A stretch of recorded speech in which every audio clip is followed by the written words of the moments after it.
আসসালামু আলাইকুম, আমি সম্রাট। সবাইকে 6 to 12 একাডেমিতে স্বাগত।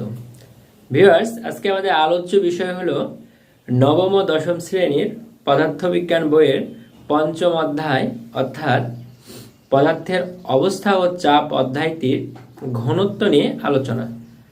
চলো আমরা ক্লাসটি উপভোগ করে দেখি। পঞ্চম অধ্যায় ঘনত্ব। ঘনত্ব এটা পড়তে হলে আগে জানতে হবে ঘনত্ব কি অথবা ঘনত্ব কাকে বলে। ঘনত্বের সংজ্ঞাটি দেওয়া যায় ঘনত্বের এই সূত্র থেকে, অর্থাৎ ঘনত্ব হলো একক আয়তনের ভরকে ঘনত্ব বলে। একক আয়তনের ভরকে ঘনত্ব বলে অথবা ঘনত্ব বলা হয়ে থাকে।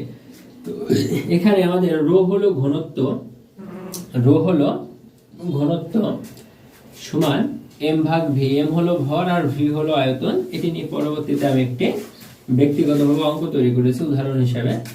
তো প্রথমে আমি দেখব এই ঘনত্বের একক। ঘনত্বের একক দেখতে হলে শুরুতেই ঘনত্ব রো সমান এম ভাগ ভি। এখানে আমাদের এম হলো ভর, ভরের এককটা হলো কেজি, আর ভি হলো আয়তন, আয়তনের একক হলো মিটার হোল কিউব। ভি হলো আয়তন, আয়তন হলো আমাদের দৈর্ঘ্য প্রস্থ গুণ উচ্চতা। তো দৈর্ঘ্য প্রস্থ গুণ উচ্চতা, দৈর্ঘ্যের একক হলো মিটার, প্রস্থের একক হলো মিটার, উচ্চতার একক হলো মিটার, এই মিলে হলো metre whole cube. Metre whole cube. তো এই মিটার হোল কিউব এখানে আমাদের একক। তো KG metre whole cube plus আছে, উপরে যায় মাইনাস হয়, অর্থাৎ KG metre per inverse cube. এখানে রো সমান এম ভাগ ভি, এটার মাত্রা এম, ছোট হাতের মাত্রা হলো বড় হাতের এম, আর আয়তন এটা হলো লেন্থ এল কিউব, কারণ দৈর্ঘ্যের একক হলো আমাদের লেন্থ, প্রস্থের একক হলো লেন্থ, উচ্চতার একক হলো লেন্থ, এই মিলে আমাদের এল হোল কিউব। এই এল হোল কিউব হলো আমাদের এখানে মাত্রা।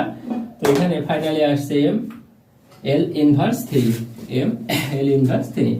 তো আমাদের পাঠ্য বই অর্থাৎ নবম ও দশম শ্রেণীর বইয়ে বেশ কয়েকটি বস্তুর ধাতুর আমাদের ঘনত্ব দেওয়া আছে, যেখানে বাতাসের ঘনত্ব হলো 0.00127, কর্কের ঘনত্ব হলো 0.25, তারপরে হচ্ছে কাঠের ঘনত্ব হলো 0.4 থেকে 0.5, মানবদেহের ঘনত্ব 0.995, পানির ঘনত্ব হলো 1.00, কাচের ঘনত্ব হলো 2.60, লোহার ঘনত্ব হলো 7.80, পারদের ঘনত্ব হলো 13.6, আর সোনার ঘনত্ব হলো 19.30।